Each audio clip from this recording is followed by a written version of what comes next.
दोस्तों देखिए, पहला प्रश्न है आपका, एक विद्यार्थी गंदे कपड़े पहनकर आता है तो आप क्या करेंगे, ठीक है ना। टीचिंग एप्टीट्यूड के प्रश्नों को किस प्रकार से सॉल्व करते हैं, ठीक है ना।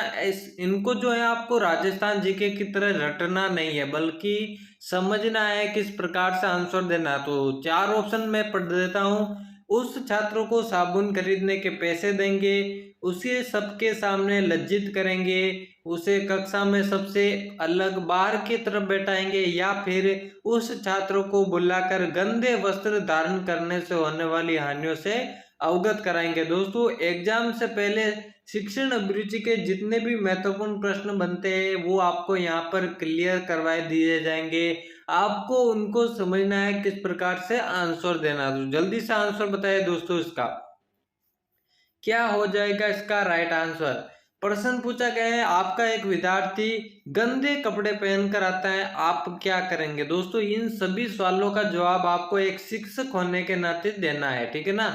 तो आंसर की बात करें दोस्तों, पहला है उस छात्र को साबुन खरीदने के पैसे देंगे, ये तो गलत हो जाएगा दोस्तों। दूसरा है उसे सबके सामने लज्जित करेंगे, ये भी गलत होगा दोस्तों, ये तो आपको बिल्कुल 0 नंबर दिलाना पड़ रहा है। अगला है उसे कक्षा में सबसे अलग बाहर की तरफ बैठाएंगे, ये भी दोस्तों नेगेटिव आंसर है, ये भी आपका गलत हो जाएगा। और चौथा ऑप्शन कह रहा है दोस्तों, उस छात्रों को बुलाकर गंदे वस्त्र धारण करने से होने वाली हानियों से अवगत कराएंगे, ये बिल्कुल आपका 3 नंबर दिलाने वाला आंसर हो जाएगा दोस्तों। बिल्कुल करेक्ट आंसर ये हो जाएगा, पहले उस छात्र को बुलाएंगे और उससे गंदे वस्त्र धारण करने वाले से हानियों से अवगत कराएंगे। चौथा ऑप्शन इसका बिल्कुल करेक्ट होगा। जल्दी से अगले प्रश्न की ओर बढ़ते दोस्तों। अगला प्रश्न है, छात्रों की स्वाध्याय में रुचि जागृत करने हेतु आप क्या करेंगे, ठीक है ना। छात्रों में सेल्फ स्टडी की रुचि जागृत करने के लिए आप क्या करेंगे। चार ऑप्शन है, छात्रों को स्वाध्याय के महत्व पर भाषण देंगे, स्वाध्याय हेतु विभिन्न विषयों की रोचक पुस्तकें पुस्तकालय में रखेंगे, स्वाध्याय न करने के कारण पता करेंगे, या फिर अभिभावकों को ये जिम्मेदारी सौंप देंगे। जल्दी से इसका आंसर बताएं दोस्तों सभी अभ्यर्थी, क्या हो जाएगा इसका राइट आंसर। शिक्षण अभिरुचि के महत्वपूर्ण प्रश्नों पर हम चर्चा कर रहे हैं दोस्तों। अब जल्दी से प्रश्न पर चर्चा करते हैं। आपको छात्रों में स्वाध्याय की प्रवृत्ति जागृत करनी है, किस प्रकार से इसका आंसर देना है। पहला ऑप्शन कह रहा है छात्रों को स्वाध्याय के महत्व पर भाषण देंगे। दोस्तों भाषण देने से कोई भी बच्चा स्वाध्याय नहीं करता है, भाषण से रिलेटेड कोई भी ऑप्शन आपका जो है सही नहीं होगा, ये तो गलत हो जाएगा। दूसरा है स्वाध्याय हेतु विभिन्न विषयों की रोचक पुस्तकें पुस्तकालय में रखेंगे, यही बिल्कुल इसका करेक्ट आंसर हो जाएगा दोस्तों। स्वाध्याय के लिए पुस्तकालय में पुस्तकें तो होनी चाहिए, और पुस्तकें भी विभिन्न, जिससे विभिन्न विषयों की होनी चाहिए, ठीक है ना। अगला ऑप्शन कह रहा है स्वाध्याय न करने के कारण पता करेंगे, ठीक है ना। पहले कारण थोड़ी पता होता है दोस्तों, पहले आप पुस्तकें रखेंगे, ठीक है ना। पहले आप पुस्तकें रखेंगे, उसके बाद भी वो स्वाध्याय नहीं कर देता तो उसके बाद आप कारणों का पता करेंगे। तो दोस्तों सी ऑप्शन इसका करेक्ट होगा, ठीक है ना। माफ कीजिए, बी ऑप्शन इसका बिल्कुल करेक्ट आंसर हो जाएगा, जो आपको 3 नंबर दिलाएगा। अगला प्रश्न जल्दी से देखते हैं। तीसरा प्रश्न है, विद्यालय में पुस्तकालय की स्थापना का उद्देश्य होता है। विद्यालय में पुस्तकालय की स्थापना का क्या उद्देश्य होता है। पहला ऑप्शन है छात्रों में शोध की आदत डालना, छात्रों में स्वाध्याय की आदत विकसित करना, विभिन्न विषयों का अध्ययन करना, या फिर पुस्तकों को एकत्रित करना। जल्दी से इसका आंसर बताइए, जल्दी से आंसर बताइए दोस्तों। डेली आपकी शिक्षण अभिरुचि की क्लासेज लगने वाली है। विद्यालय में पुस्तकालय की स्थापना का उद्देश्य की बात करें दोस्तों, पहला ऑप्शन है छात्रों में शोध की आदत डालना। पुस्तकालय की मदद से शोध थोड़ी होता है दोस्तों, ये तो बिल्कुल गलत होगा। दूसरा है छात्रों में स्वाध्याय की आदत विकसित करना, ये इसका बिल्कुल करेक्ट आंसर हो जाएगा दोस्तों। छात्रों में स्वाध्याय की आदत विकसित करने के लिए पुस्तकालय की स्थापना की जाती है। तीसरा ऑप्शन भी देख लेते हैं दोस्तों, विभिन्न विषयों का अध्ययन करना, ठीक है ना। विभिन्न विषयों का अध्ययन करना, ये भी बढ़िया ऑप्शन है, लेकिन आपको ये 3 नंबर नहीं दिलाएगा, 3 नंबर आपको केवल बी ऑप्शन ही दिलाएगा। चौथा ऑप्शन कह रहा है पुस्तकों को एकत्रित करना, ये तो बिल्कुल 0 नंबर दिलाने वाला प्रश्न है। आपका जो करेक्ट आंसर हो जाएगा वो हो जाएगा बी। जल्दी से अगले प्रश्न की ओर बढ़ते हैं। चौथा प्रश्न कुछ इस प्रकार से है, एक अध्यापक को दृश्य श्रव्य सामग्री का प्रयोग करना चाहिए। दृश्य यानी जो दिखती है, श्रव्य यानी जो सुनाई जाती है, ठीक है ना। दोनों सामग्रियों का प्रयोग करना चाहिए। क्यों करना चाहिए? 4 ऑप्शन दिए गए हैं। उससे पाठ में छात्रों की रुचि रहती है, बालकों का ध्यान पढ़ाई में केंद्रित करने में सहायक होती है, ज्ञान को वास्तविक रूप प्रदान करने व पाठ में विविधता लाने में सहायक होती है, और लास्ट प्रश्न है छात्र सामग्री से ही खुश रहते हैं। ये एक बढ़िया प्रश्न है दोस्तों। ऐसे प्रश्नों में कंफ्यूजन ज्यादा होता है, कौन सा ऑप्शन चुने, बच्चों को जो है इसमें प्रॉब्लम होती है। तो दोस्तों अध्यापक को श्रव्य और दृश्य सामग्री का प्रयोग क्यों करना चाहिए, आइए आंसर देखें।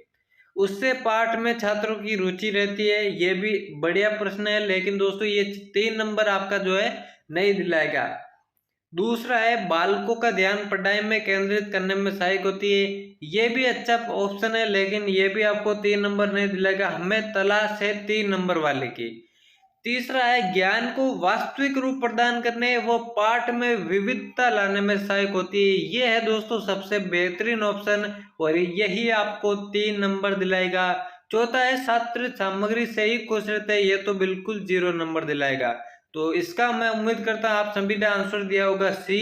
तो जल्दी से अगले प्रश्न की ओर बढ़ते हैं। 5वां प्रश्न है अध्यापक को छात्र की मदद करनी चाहिए। किस प्रकार से जो है अध्यापक छात्र की मदद कर सकता है? पहला ऑप्शन है पैसे देकर, दूसरा व्यक्तिगत तथा सामाजिक समस्याओं को दूर करने में, तीसरा है अन्य शिक्षकों के विरुद्ध भड़काने में, चौथा व्यक्तिगत समस्याओं को दूर करने में। दोस्तों शिक्षण अभिरुचि एक ऐसा टॉपिक है जिसकी मदद से आप बीएसटीसी या फिर पीटेट में बेहतरीन स्कोर कर सकते हैं। अब इससे आंसर की बात करें, अध्यापक को छात्र की मदद किस प्रकार से करनी चाहिए? पैसे देकर, ये तो बिल्कुल गलत हो जाएगा। दूसरा व्यक्तिगत तथा सामाजिक समस्याओं को दूर करने में, ठीक है ना, ये बिल्कुल इसका करेक्ट आंसर हो जाएगा। व्यक्तिगत व सामाजिक समस्याओं को दूर करने में अध्यापक जो है छात्र की मदद कर सकता है। तीसरा ऑप्शन है अन्य शिक्षकों के विरुद्ध भड़काने में, ये तो बिल्कुल दिख रहा है गलत हो जाएगा। चौथा व्यक्तिगत समस्याओं को दूर करने में, लेकिन ये अच्छा ऑप्शन है, लेकिन दोस्तों इसमें व्यक्तिगत और सामाजिक दोनों को सम्मिलित किया गया है, इसलिए यही आपका करेक्ट आंसर हो जाएगा। जल्दी से छठे प्रश्न की ओर बढ़ते हैं। यदि कोई छात्र आपको अपने घर पर आमंत्रित करता है तो आप क्या करेंगे? ठीक है ना। पहला ऑप्शन है अवश्य जाएंगे क्योंकि ट्यूशन मिलने की संभावना होती है, दूसरा माता पिता के बुलाने पर जाएंगे, तीसरा किसी विशेष अवसर होने पर जाएंगे, चौथा उसे स्पष्ट रूप से मना कर देंगे। जल्दी से इसका आंसर बताइए। सभी अभ्यर्थी आंसर बताए दोस्तों। शिक्षण अभिरुचि के प्रश्नों को कैसे सोल्व करते हैं ये हम देख रहे हैं, ठीक है ना। यदि कोई छात्र आपको अपने घर पर आमंत्रित करता है तो आप क्या करेंगे? जल्दी से आंसर की बात करें। पहला ऑप्शन है अवश्य जाएंगे क्योंकि ट्यूशन मिलने की संभावना रहती है, ये ट्यूशन की वजह से ये आंसर गलत हो जाएगा दोस्तों, जिसमें विद्यार्थी का हित नहीं हो रहा है, इसमें अध्यापक के हित की बात हो रही है, इसलिए पहला ऑप्शन तो बिल्कुल गलत हो जाएगा। दूसरा माता पिता के बुलाने पर जाएंगे, क्यों भाई? आपके विद्यालय में बच्चा पढ़ता है या फिर माता पिता पढ़ते हैं, ठीक है ना। बच्चा पढ़ता है ना, तो बच्चे के बुलाने पर आप जाएंगे, माता पिता के बुलाने पर क्यों जाएंगे, ठीक है ना। तो ये भी आपका गलत हो जाएगा। तीसरा ऑप्शन है किसी विशेष अवसर होने पर ही जाएंगे, यही बिल्कुल आपका करेक्ट आंसर हो जाएगा दोस्तों। और चौथा है उसे स्पष्ट रूप से मना कर देंगे, ये तो आपको 0 नंबर दिलाएगा। स्पष्ट रूप से क्यों मना करेंगे भाई? तो दोस्तों इसका जो करेक्ट आंसर हो जाएगा वो हो जाएगा सी ऑप्शन। जल्दी से अगले प्रश्न की ओर बढ़ते हैं। 7वां प्रश्न है विद्यालय में खेलों के आयोजन का उद्देश्य होता है, ठीक है ना। खेलों के आयोजन का उद्देश्य क्या होता है? बालक के सर्वांगीण विकास हेतु, शरीर को पढ़ने योग्य बनाने के लिए, खेल प्रतियोगिता में तैयारी हेतु, या फिर विद्यालय में व्यर्थ समय में अनुशासन हेतु। जल्दी से आंसर बता दीजिए इसका। बात करें दोस्तों विद्यालय में खेलों के आयोजन का क्या उद्देश्य होता है, तो पहला ऑप्शन इसका बिल्कुल करेक्ट होगा, जैसा कि सामने दे रखा है। विद्यालय में खेलों के आयोजन का जो उद्देश्य है बालक के सर्वांगीण विकास के हेतु किया जाता है, ठीक है ना। दूसरा, शरीर को पढ़ने योग्य बनाने के लिए, ये गलत है।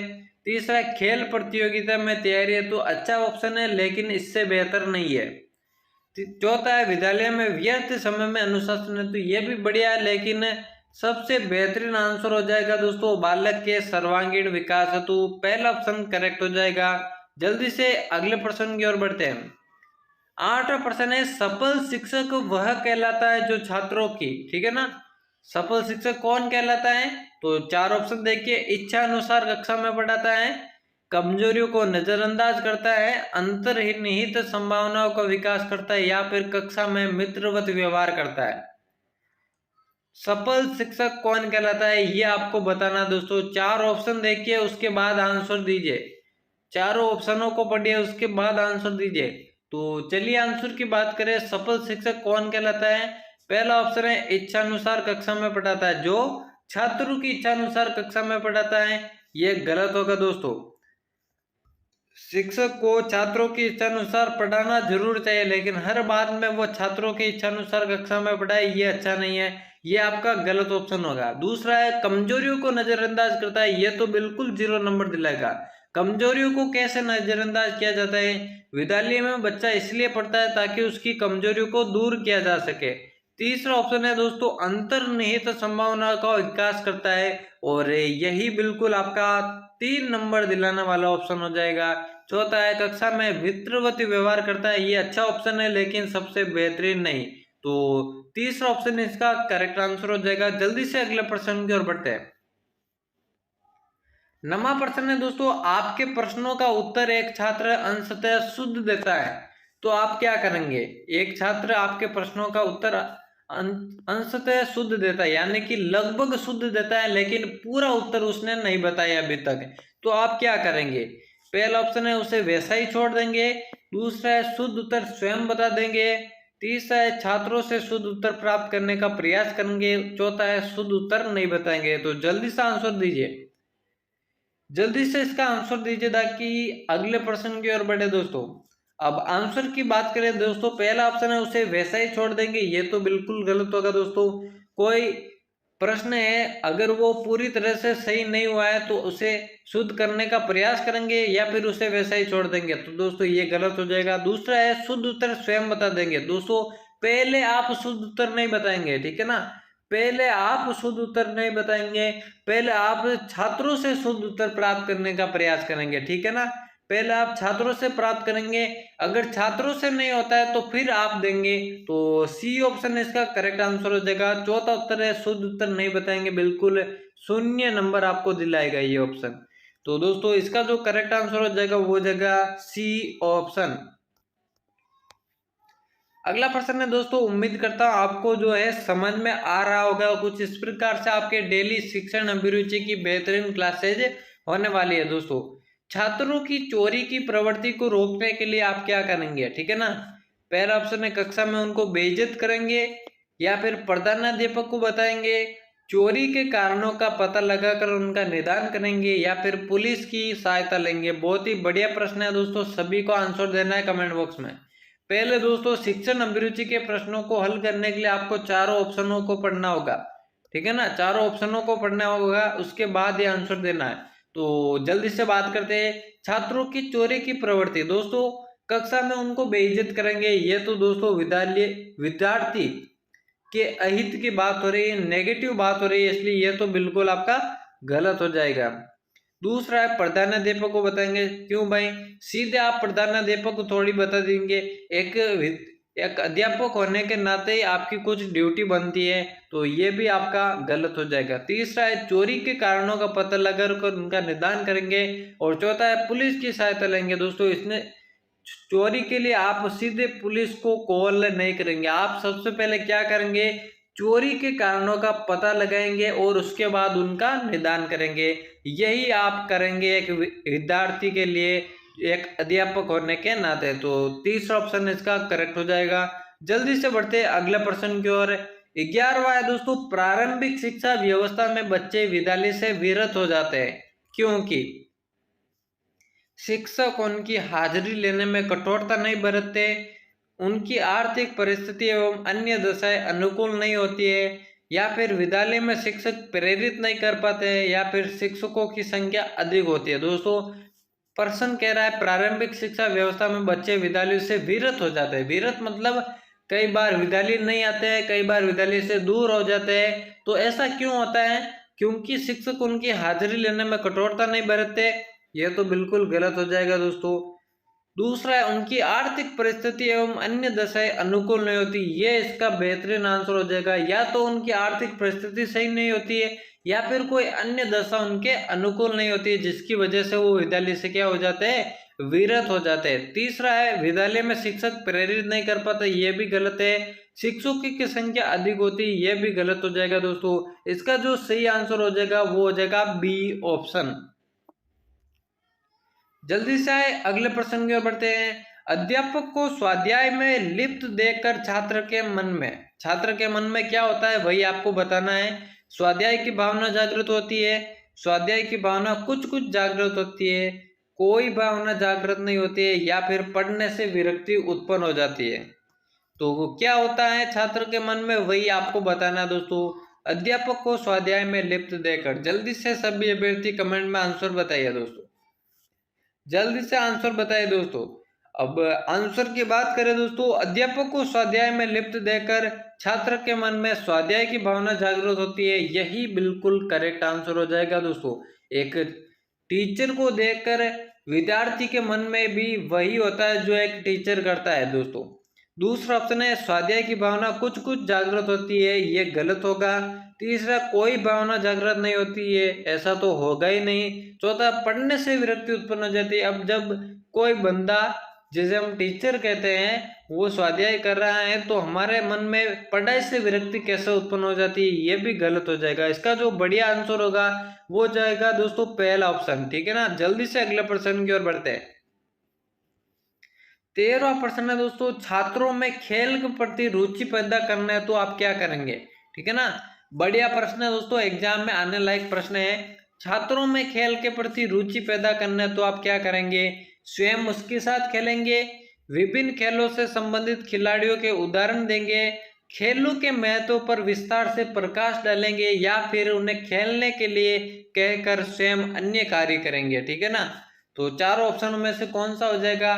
3 नंबर दिलाने वाला ऑप्शन। जल्दी से आंसर की बात करें दोस्तों, छात्रों में खेल के प्रति आपको रुचि पैदा करनी है, क्या करेंगे? पहला ऑप्शन है स्वयं उनके साथ खेलेंगे, तो यही बिल्कुल बेहतरीन आंसर हो जाएगा दोस्तों।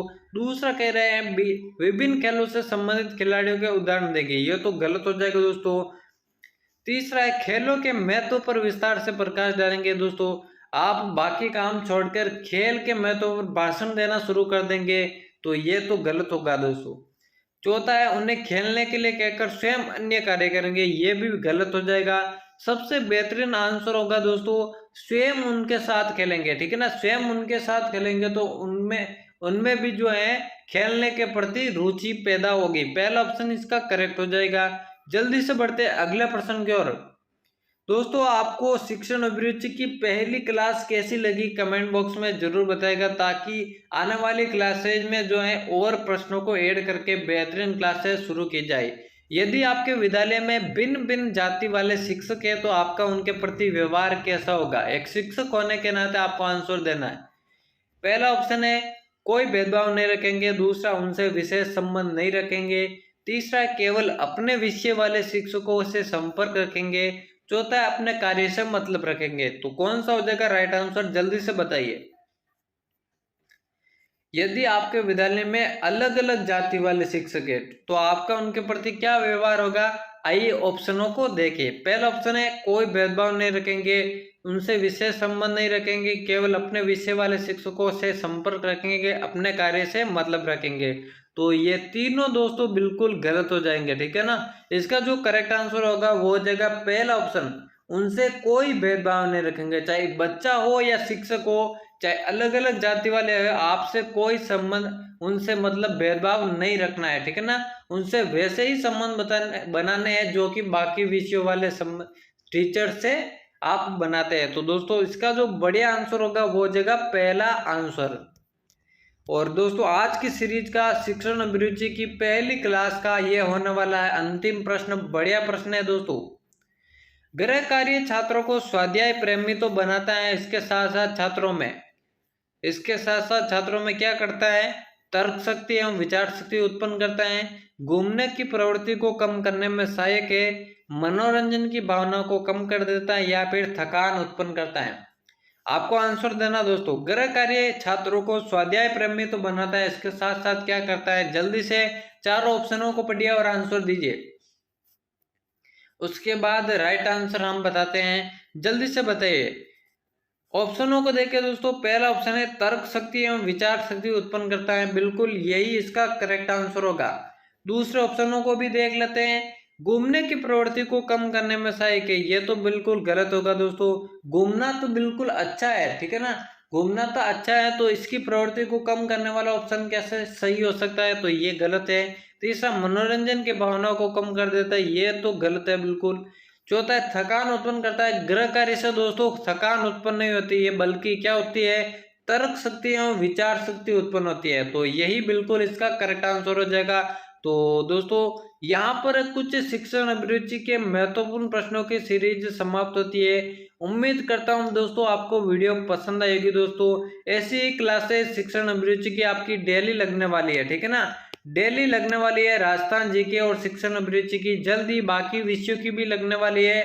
तो दोस्तों चैनल को अभी तक सब्सक्राइब नहीं किया तो जल्दी से सब्सक्राइब करके बेल आइकन को प्रेस कर देना, ताकि आने वाली वीडियोस की नोटिफिकेशन प्राप्त हो सके। तो दोस्तों मिलते हैं किसी और नई महत्वपूर्ण वीडियो में।